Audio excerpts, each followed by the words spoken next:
roots in two other very popular Chicago bands, Pez Band and Off-Broadway.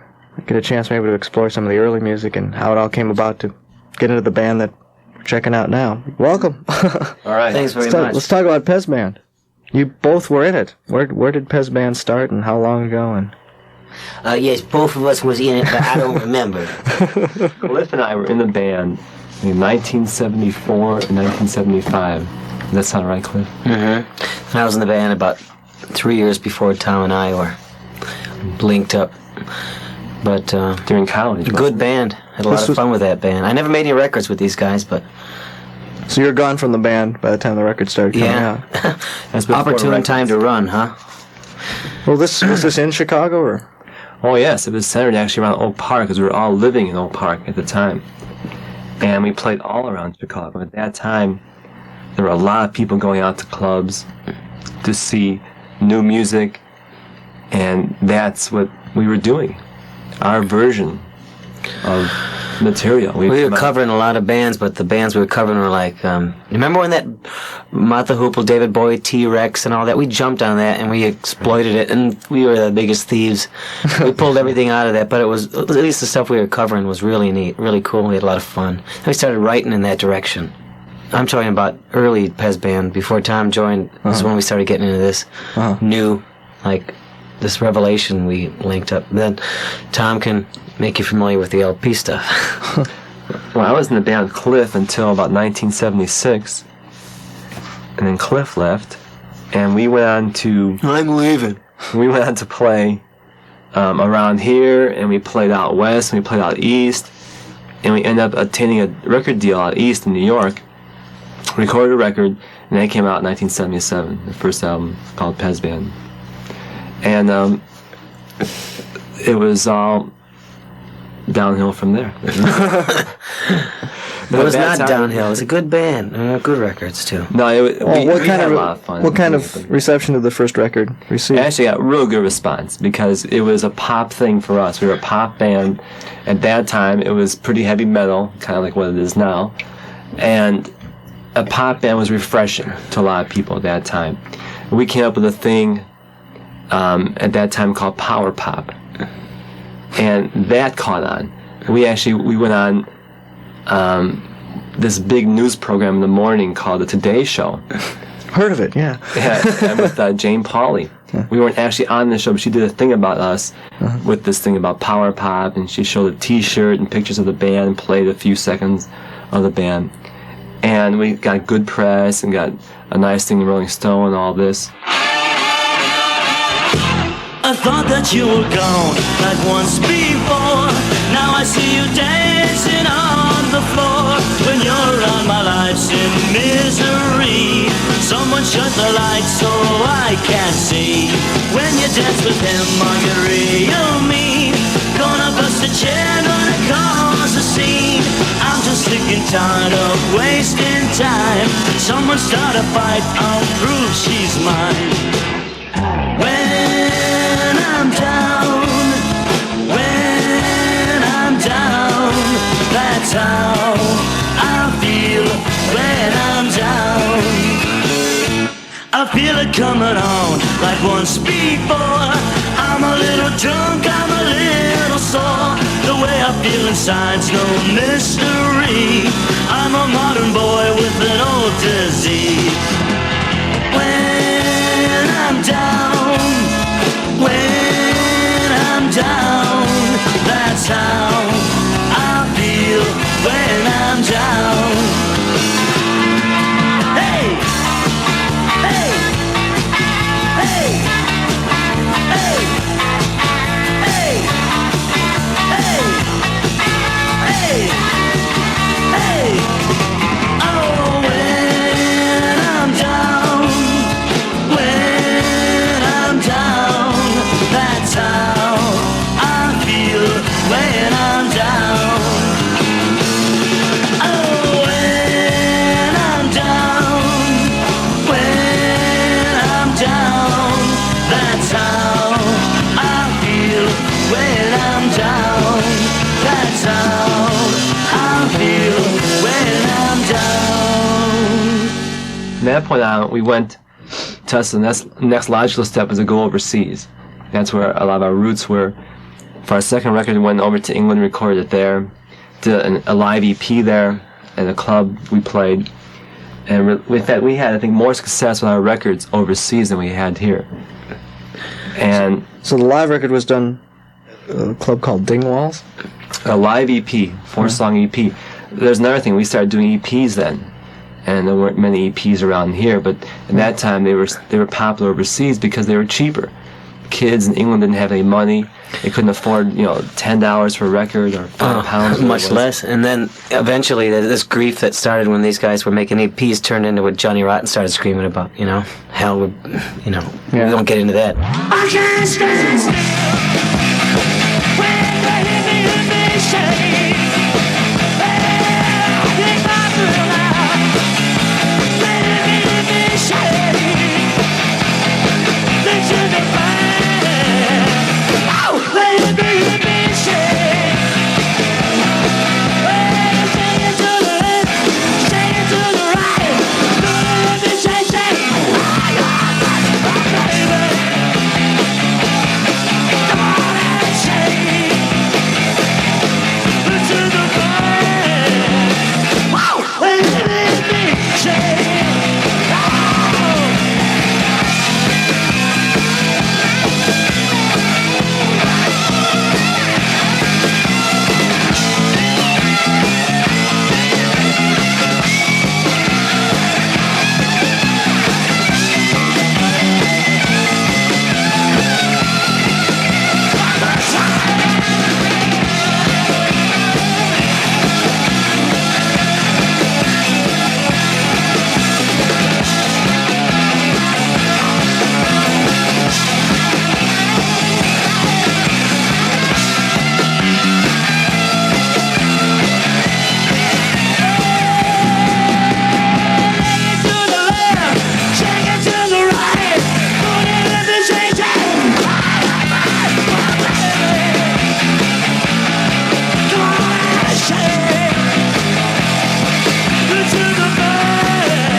Thank you so much. Good night from us.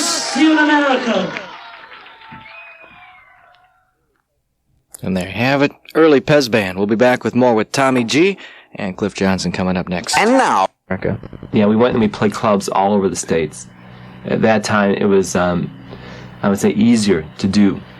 Whether it was the economy, whatever it was, we just went where we could play, we'd go play. It's the economy. It's the economy. We played from, we drove in a car. We had this car we bought, and we drove from LA to Boston 3 times in 1 year, just playing all over the place. Never driving back. No. And put all the gas in this charge card in Cliff's name. They're still looking for him. Well, okay, when did 30 Seconds Over Schaumburg come out? That was one of our last efforts. I guess 79. This was after you crisscrossed the United States when you got back from Europe. How long was there a pause between the second and the third album? I would say just about 6 months. Mm-hmm. Which we used up in terms of playing and writing. And we lived out east for 2 years. And then we decided to move back here. And when we did that, we recorded this Schaumburg EP. 30 Seconds Over Schaumburg. And that actually was one of our best efforts, we felt. It got the most response here locally than anything else we had done, except for maybe Cover the Cover, the third album. What do you like off that EP? Well, I like, we had a version of Blue Wind Stroll On, something Cliff mentioned earlier, that we kept doing because it always got a good response. and that's one of my favorites.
It's all gone, the reason why you made me cry for telling me you didn't see the future for.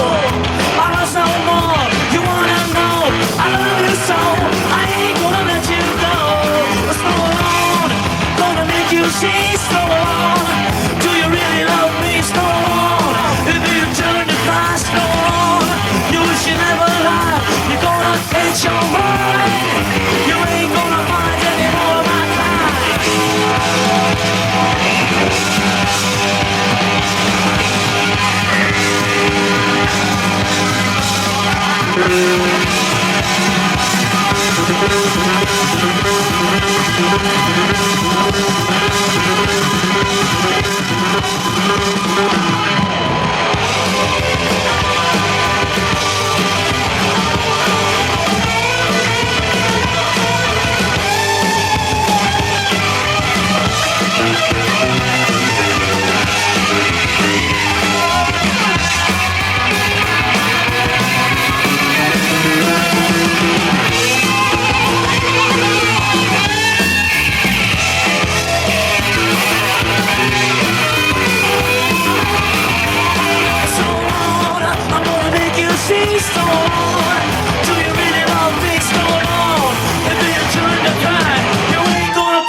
So after that came out, then you went to cover to cover.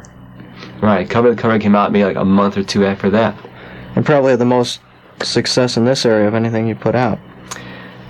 Yeah, which is ironic, of course, because at that time we had about had it with the band.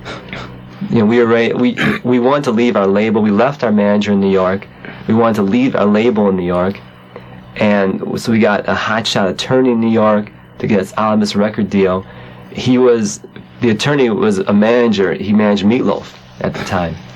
And so he had a lot of success and he had a good name, liked our band, he got us out of our record deal. But part of that agreement was to do this third record for him, Cover to Cover. So that came out and that was doing well for us. And we had all this response happening, but now the band had just tired of the whole thing. And we were starting to stray and fall apart. She came from a different town, she wasn't facing the crowd, and her eyes were as deep as the ocean. But when she threw me down, she wasn't looking at me for devotion. Beneath the silver hair, she looked like Baudelaire, and she spoke with saintly affection. I needed doctors.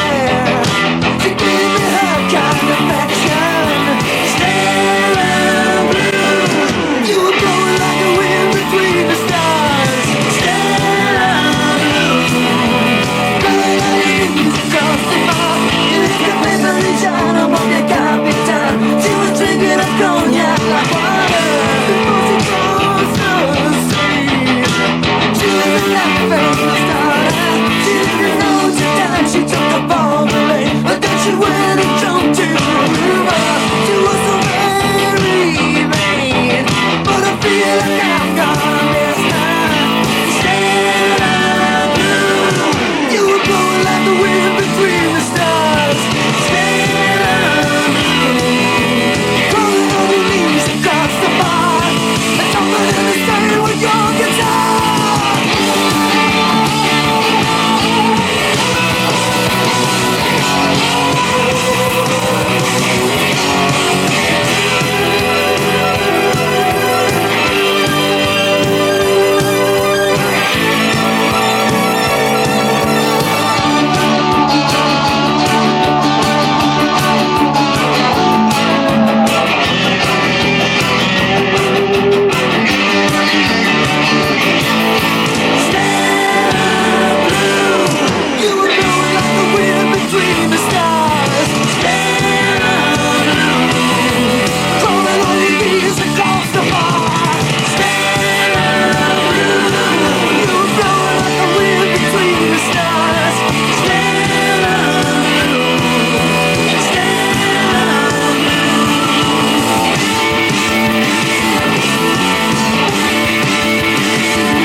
By the time Cover to Cover came out, you got together, Cliff, with Off Broadway.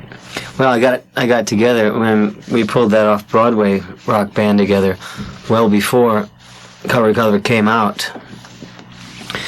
But we started recording at that time. We released our first LP, Off-Broadway On, in the winter of 1980. There was a single off that LP called Stay in Time that did pretty well around here.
A lot of people have asked me about You Belong to You, and they always thought it was a neat tune, but didn't really know what was happening.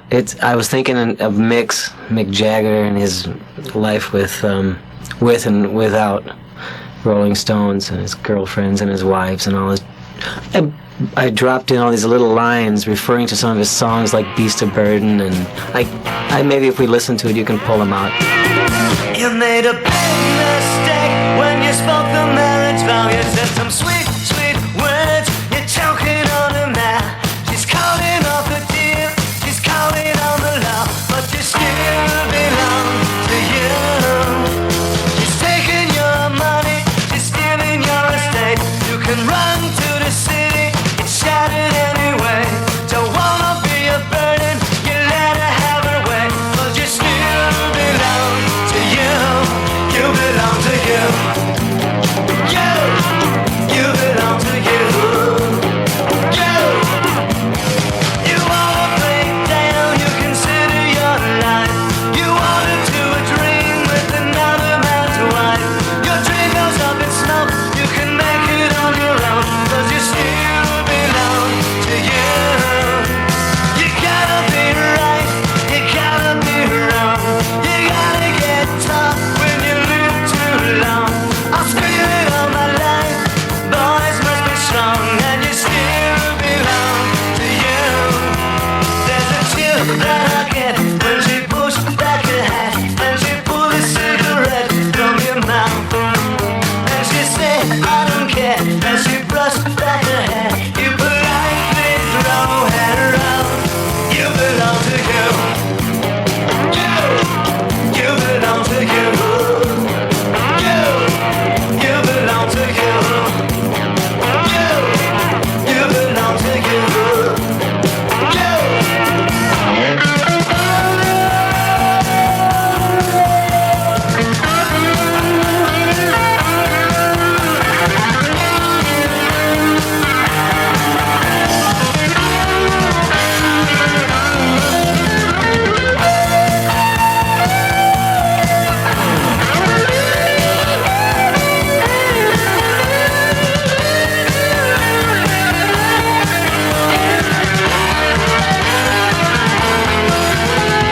Chill that I get when she pushed back her hat and she pulled a cigarette from your mouth. And she said, I don't care, and she brushed back her hair. You politely throw her around. You belong to you. You belong to you. You made a big mistake when you spoke the marriage song. You said some sweet, sweet words. You're choking on her now. She's calling on the deal. She's calling on the love. But you still belong to you. You belong to you. You belong to you. You belong to you. You belong to you. You belong to you. You belong to you. This is Cliff Johnson again from Off-Broadway, and we'd just like to say that everybody at MET is a registered rock roll maniac. We're registered maniacs, and we're all having good fun at 95.5 MET. Get with it! What was the response to the album? It was a strong response and on the first LP. How'd you feel about it? I like the record a lot. It could have been, So did I. I like the record a lot too. it could have been stronger in lots of areas, in words and in music and in production and everywhere. It could have been stronger. Did you tour heavily after it? We did 70 cities in 80 days and 30 cities in 40 days with bands like heavy metal bands, Blue Oyster Cult and Judas Priest and Iron Maiden and Journey. Well, they're not really a heavy metal band, are they? I'm not saying anything derogatory about that tour, but we referred to it kind of as our heavy metal tour. And it was difficult, like in New York at the Palladium with UFO, or was it Blue Oyster Cult? I don't know, but UFO tour. That was like a long tour. It's difficult to convince a lot of 15-year-old boys like with anger in their eyes and beer and drug-stained minds that we were a rock band. Yeah. It's difficult to convince sometimes. We just kind of come out and beat them up the best we could with our music. which was frustrating because we just wanted to play, and we had to come off like dinosaurs. Yeah, we'll beat you up, we'll hurt you. Well, going into the second album, how did you approach it differently? Well, we produced it with another guy, and we had a little bit more to do with it. So we thought it maybe came off a little bit liver and stronger. But it didn't ever, really, the records never came off quite as strong and live, and as we would have wished. The records never came off as strong as your live performance, you're saying? Well, see, the live performance and the studio performance should be separate, I think. Who wants to sound, we don't want to sound live as we do in the studio. Otherwise we would never get out of the studio and play live. But still, some of our songs didn't come off as strong as they should have on the LPs, I think. How about Boys Must Be Strong? Well, they should be, and they must be, but the song wasn't strong enough to portray that. When you get dragged down and they kick you and they beat up your stinking heart, there's one thing you gotta remember: boys must be strong. Boys must be strong, even when we're right, even when we're wrong, even when we live too long. Boys must get tough, even when it's rough, even when it's bad, even when it's really bad. You take it so hard when nobody cares what you're feeling. You take it to heart when they laugh at how you feel. Don't sit out for anyone when they try to kill your emotions. Don't sell out your love when your love is all you have. Boys must be strong, even when we're right, even when we're wrong, even when we live too long. It's so hard when they push you down and kick you. You gotta get up and you got to push them down. Beware of the parasite, 'cause the leech don't know how to love you. Beware of your world, 'cause your world is all you have.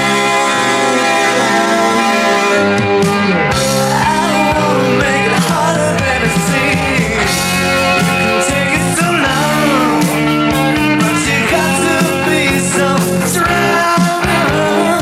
Boys must be strong, even when we're right, even when we're wrong, even when we live too long. Take a walk down the East River with your best friend. He pulls a blade and stabs you in the back. You gotta pull it out, and you gotta stab him back.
the songs you said you liked live? It was so long.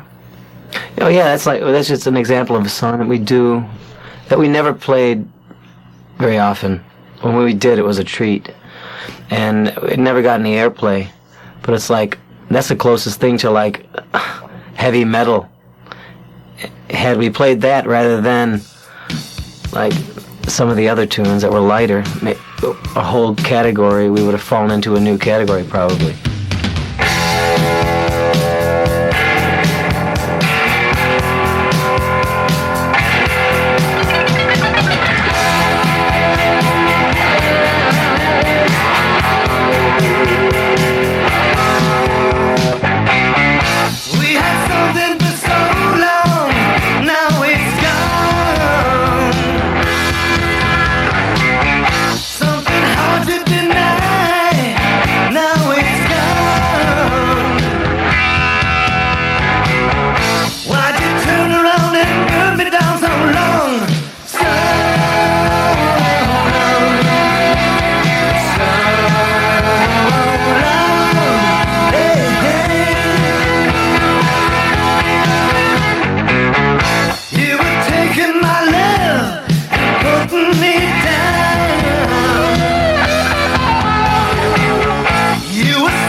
Stop and laugh at my feet. All the time you wanna minimize me, wanna criticize me in my sleep. All the time you wanna crucify me, wanna claw and scratch till I bleed. All the time you got a nail in me, wanna crucify me in the street.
.5 WMET with Off-Broadway So Long. In the studio tonight with us is Tom Gawenda and Cliff Johnson, formerly of Pez Band and Off-Broadway, now in a band called USSA, and we'll be talking about that band next on Chicago Rock. The Point East rocks Chicago like red, green, and black, they're the natural snack. This is the season for grapes on the table. They please all the family, even Aunt Mabel. Red, green, and black grapes, those natural snack grapes. Stock up on grapes, and here is the reason. Red, green, and black grapes, this is the season. Dominic's produce specialists let you know how much they care about you by presenting the finest produce available, including sweet California table grapes. Perfect lunchbox treats, California table grapes are a snack your kids will love. And you can feel confident your family is getting the most nutritious snack possible. Try California table grapes from Dominic's. Starbeat presents What's Happening. Through Sunday, November 21st, The Vineyard, 75th and Cass Darien presents Casey Jones, plus The Vineyard Scavenger Hunt, Saturday, November 20th. Reverse appears at Brandy's, 1111 Southwest Highway, Palos Hills, plus Tuesday and Sunday, 50-cent drinks, 8 p.m. to 1 a.m. with no cover. Eric's, 3300 West 111th Street, where the ladies can win a diamond ring from Lord's Jewelers North Riverside, Thursday, and check out the slide to the dance floor. The new Sundancers, Route 53, 1 mile north of I-55 Bolingbrook, is going to make you rich sticker contest. Happens Thursday with over $170 in cash prizes. The annual Thanksgiving warm-up party with free turkey dinners and $1 wild turkey drinks at the Saints and Sinners, 9053 South Archer, Willow Springs, this Saturday. The Prime and Tender, 63rd and Harlem, features the best Friday night deal in town. 25-cent drinks, 9 till midnight, and Saturday dollar drinks, midnight till 2 a.m. This is Steve Cronin. For more What's Happening information, call the Starbeat dictaphone at 948-8800. Okay, so we've reached the point now where Tom, Pez Band had broken up. Where'd you go from there? Well, Pez Band broke up. We all went in different directions. I ended up becoming a sound engineer for another band that I knew. And Well, they never talk about us, so don't spill the beans. what I did there was They're has-beens, just like us. I met somebody working with another band named Pete Comita, who ended up being the new bass player in this band. Which band was this now? This is Cheap Trick. So Pete was a new bass player. I ended up being their new sound man. Uh-huh. We went out and toured for about a year and a half together. And in that period, Pete and I got real close and spent a lot of time writing, working on songs. We had a lot of time on the road. When we got back from that exhausting tour, we decided to start a band. Pete liked playing bass, but he likes playing guitar a lot more. And I missed playing guitar from doing sound. Although when I was gone, I still played guitar, because when you are gone, there's not much to do, so you play guitar, and Nielsen had 30 guitars there every day, so you just go and pick one up and play it. And Pete and I decided to get this coalition going between us. We wanted Coalition? It ended up being a collision. We wanted to get a bass player and drummer and a singer. So Pete and I went to California, actually about a year ago, and spent a couple months in Los Angeles looking for people. And we came up with a drummer and a bass player. What actually happened is that we spent 2 months looking for people around Los Angeles, auditioning people. We had this studio in Burbank that we would audition drummers, and it was endless because we couldn't find anybody we liked. We had some people we liked for a while, and after a couple weeks of rehearsal, we decided, no, we don't like them. So Pete and I went to a concert at UCLA one night to see the Pretenders, and the opening band was a band called Code Blue. It was real popular out in Los Angeles, had an album out on Warner Brothers. And I wasn't even paying attention to the first band. I was talking to somebody, and the drummers caught my ear. And I looked at the stage, and this drummer was playing and just knocking me out. So I said, Pete, we gotta talk to this guy and see what he's doing. So after the show, I went up to the drummer and I talked to him, and he said, well, he may be going to something else because the band Code Blue is probably breaking up soon. So Pete and I got him to come down to rehearsal in Burbank, and we decided to make a go of it. Okay, where'd Cliff come in on this? Well, we came back here late spring, and we... I don't know how this happened, so you'll have to make it clear to me as well. Well, we had a singer that Pete and I and the drummer had a bass player friend. We all came back to Chicago with a singer from Los Angeles. Good, he was the rock singer in Montrose. That everybody liked. And we played in the area for, I'd say, about 8 to 10 weeks. did some club dates and did a couple of concert things in and around the area. And the band part was real strong, getting great response, and we weren't getting enough of that response to our singer. Everybody liked him, but it didn't seem to fit somehow. So at that point, so why should we keep going? Let's make a change. And the singer kind of felt the same way because the material the band was writing was going over more than the material he was writing. So we made a split. And the four of us kept going now in the summer, so last summer, as a band looking for a singer. And our manager, who managed Cheap Trick and who also managed Off-Broadway, was managing us and said at the time, well, look, Off-Broadway is dissolving. Did he tell you that before anyone else really knew what was happening? No, I believe that it was all at the same time. Well, I told everybody. The band was dissolving, and we talked to Cliff, and Cliff, come to rehearsal or come down and play with us in their basement. And he did, and said that we were terrible and never wanted to see us again. I never had any intention of joining USSA when I was with Off-Broadway. Till the end, I had no intention, nearly till the last few dates. I had no intention of getting with USSA, but I started rehearsing with them when Off-Broadway began to gracefully dissolve. For fun, because I thought it'd be just fun to get with Pete and Tom again. The other guys weren't even in town. They were in Los Angeles. Rick and Randy were in Los Angeles, and I didn't even know how they played. So I was just goofing around with Tom and Pete for fun. Good fun. It was good for a change, not to have the pressure of being in a rock band and having to perform. We could just write. And we started to write songs, though, because that just naturally comes along with having fun. Start to write. And by the way, you played with Pete earlier. I was in a real strong local band called the Thumbs, D''Thumbs. Probably as strong as any of the others, except we hadn't been recorded. But that was with Tommy Aldridge, who was our drummer, and the guy that's in Cheap Trick now, the bass player John Brandt, was with us. And I mean, it just seems like when you get to be our age, which is like well over 18, that you've played with everyone. Barely. Everyone around, and you can just kind of pass each other around. We got access to a couple tunes you've recorded, too. Yeah. So, I talk about Satisfaction Guaranteed? I think that this stuff is the strongest thing that I've done to date, and with Cliff, because it seems to me we spent all this time getting to this point. Recording albums in the past, bands and members in the past, and now we finally, I think, have locked into something that we're all real excited about.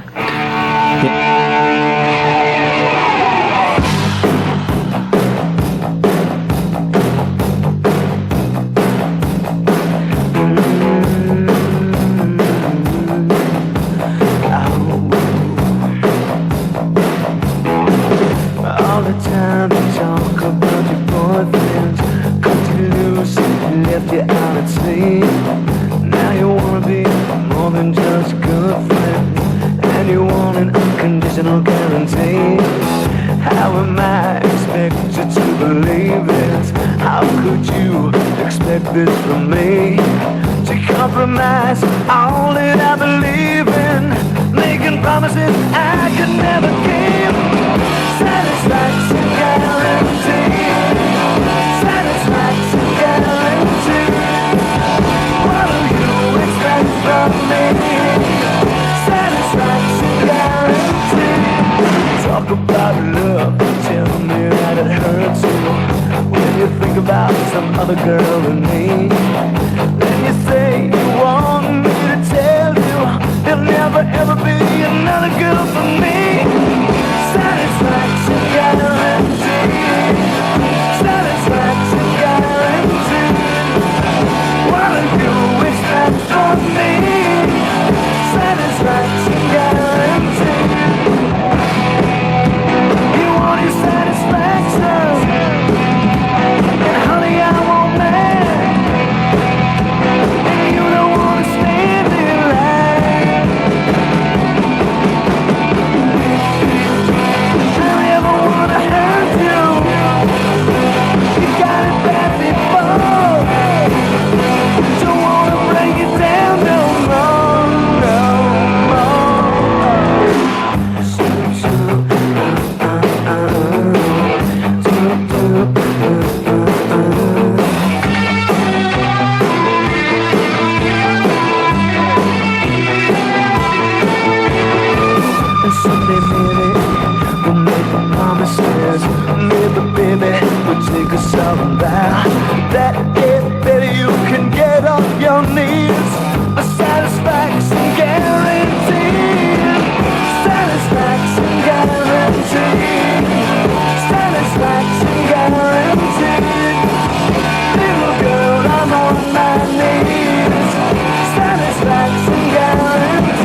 USSA. I didn't even know what that meant, except that one day when I was, our manager woke me up one day and said, "Look, I got this band with comedian, Gawenda and these other guys.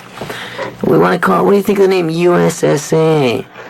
And I was like, yeah, I had just woken up and I thought, oh, that's kind of daring, isn't it? It sounds a little like USSR, where you guys, communist band or something. And then I thought, no, that's kind of neat though, because it's USSA. The S is like an extra punch. It's like an American fighter going into the ring. Well, what does it mean though? It just means a U.S. band with boom. That means us. With another S, just to emphasize it. Yeah, we're an American band and we mean business, pal. It's like a U.S. boxer going into a ring, and instead of throwing, he wants to throw one punch for each letter representing America. The USA. Here's a left for you and a right. No, here's a right for you and a left for S and another right. The knockout punch for A. Yeah. Instead, we jab. A left for you, another jab for S, another real strong jab for another S, and then boom, a knockout punch for. It's just a power version of a U.S. band, and we're daring enough to even almost sound like we're. I think a major factor that this band is working so well is that we have so many writers. Cliff is a great writer, and Pete and myself write, and Rick, our bass player, writes some great things. And Rick is a friend of Randy's, the drummer, and that's how we came to meet him. And the fact that those two have been friends for so long really comes across in their playing, because they're so tight that it's amazing to me at times. Well, do you have any upcoming appearances where people can come see you? Nah, we don't play live, pal. This thing is a studio band, and we're gonna sound live, so we don't need to be out. We have we are playing. Do you have an itinerary in your mind? Next time we'll be in this area. Will be, I believe, at Tut's. The night before Thanksgiving. Friday, the night before Thanksgiving. The 24th. It's a Wednesday. It's a Wednesday. November 24th. November 24th. I'm moving. That day? Let's get this straight, though. Yeah, Wednesday, November 24th. Okay. We'll be at Tut's. Anywhere else people can check you out? After that point, sure, we'll be, let me think a second. Well, in December, we'll be a place called Haymakers, the middle of the month, and, check your local rock rags. There you go. Yeah, for listeners. Thanks for coming in and Dan, giving us the background and everything. And good luck in the future. Thanks for check having one us, more Dan. track out before we go. We have Mr. Ideal. These songs are like we've come through with these other rock bands before, and we just want to this is a Chicago rock show. We just want to let Chicago people who still are concerned and people that care and want to know what's happening, we want to let them know that we're still trying to come through. We're still trying to come through for you. We've been doing this since '72. It's like 10 years, and each attempt is an honest one, and we're not just dragging our butts. We're trying to make this work again with USSA, and this new stuff is the first of the new batch, and we hope you dig it like crazy.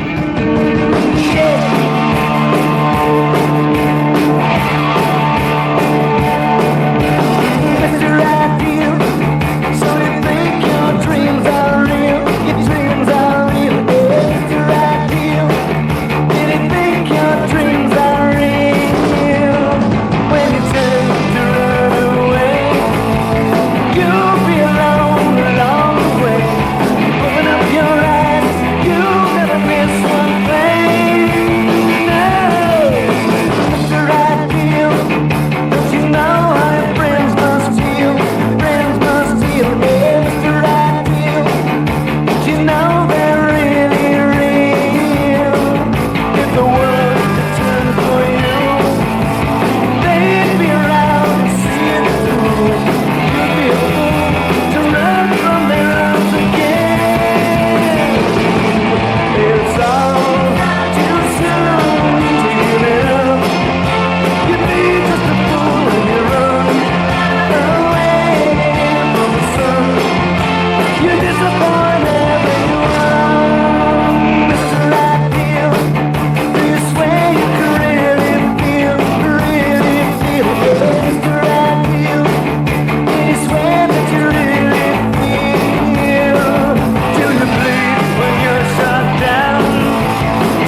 Chicago Rock. USSA, their first Mr. Ideal. 95.5 WMET. Thanks to Tom Gawenda and Cliff Johnson for stopping by and talking about the band. Thanks for the other bands for letting me know about their music. If you've got a local band or you know one who should be heard by me and everybody else out there, let me know about it. Write me in care of Chicago Rock, WMET, 444 North Michigan Avenue, Chicago 60611. I'm Dan Michaels. Till next time, thanks for listening. Chicago Rock. Chicago Rock. Chicago Rock. On the Mighty Met.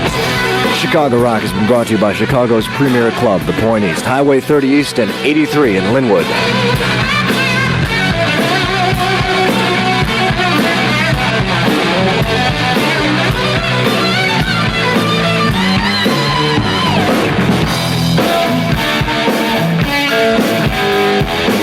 Join us again in 2 weeks, same time, same station, for Chicago Rock, an exclusive presentation of 95.5 WMET Chicago.